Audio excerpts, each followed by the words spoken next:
If you had been alive 252 million years ago, you would not have seen a meteor. You would not have seen fire falling from the sky. There would have been no dramatic explosion, no warning sirens, no heroic soundtrack, just the ocean, breathing, slowly, and then, not breathing at all, because this is the story of the day Earth nearly killed everything, and it didn't come from above, it rose from below. 90% of marine species disappeared. Let that sink in. If the Permian Ocean were a city of 1,000 creatures, 900 of them would vanish. Gone. No fossils saying goodbye. No final message carved into stone. Just extinction. And here's the terrifying part. The planet survived just fine. It was life that paid the price. Before the collapse, the oceans were magnificent. Reefs sprawled like underwater cities. Armored fish cruised through warm, shallow seas. Massive amphibians hunted in coastal swamps. Life had balance. Predators hunted. Prey adapted. Ecosystems stabilized. It felt permanent. And permanence is evolution's favorite illusion. Deep beneath what is now Siberia, the crust began to tear. Not a small crack, a planetary wound. The Siberian traps erupted. Imagine lava covering an area larger than the United States. Now imagine it doesn't stop.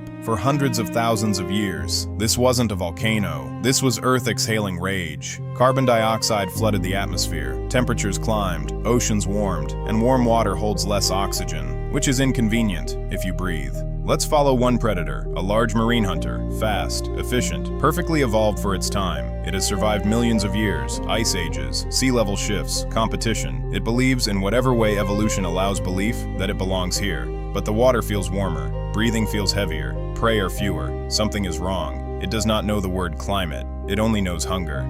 As oxygen drops, bacteria bloom. Ancient sulfur-producing microbes thrive. They release hydrogen sulfide, a gas that smells like death and functions exactly the same way. The oceans begin to poison themselves. Purple waters, green tides, black zones where nothing moves. Methane trapped in the seabed destabilizes. Gas erupts upward in violent plumes. The seafloor explodes in silence. Above, the sky rumbles with storms. Below, the ocean screams. And for the first time in Earth's history, the sea is louder than the sky. Our predator swims, slower now. Muscles burn from lack of oxygen. Its world is shrinking. Coral reefs collapse. Prey suffocate. Competition vanishes. Which should be good news, except there is nothing left to hunt. Power means nothing when the environment itself is dying. And this is evolution's cruel joke. The apex predator starves first, because strength requires resources, and resources are gone. Extinction is rarely cinematic. It is slow, uncomfortable, uneventful. Forests wither, soils fail, marine ecosystems unravel like pulled thread. Trilobites, survivors of 270 million years, disappear forever.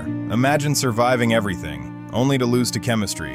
By the end, 90% of marine species gone, 70% of land vertebrates erased, the food chain collapses, the ocean quiets, not because it is peaceful, but because there is nothing left to scream. If Earth had a reset button, this was it, and it didn't ask for permission. No committee meeting, no environmental impact study, just physics saying, let's see what survives. Spoiler, not much.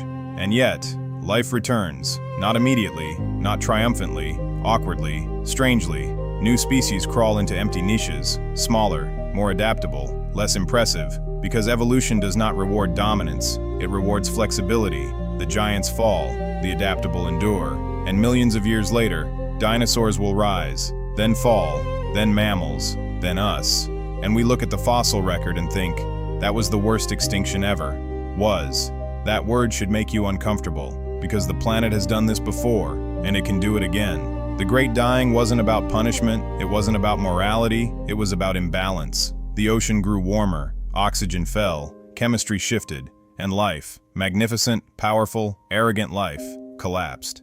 The ocean was louder than the sky, because the real danger is rarely what falls from above, it's what builds quietly beneath your feet. And if there's a lesson carved into 252 million-year-old rock, it's this. Survival does not belong to the strongest, it belongs to the ones who change. The ocean roared, the sky darkened, 90% vanished, and Earth moved on.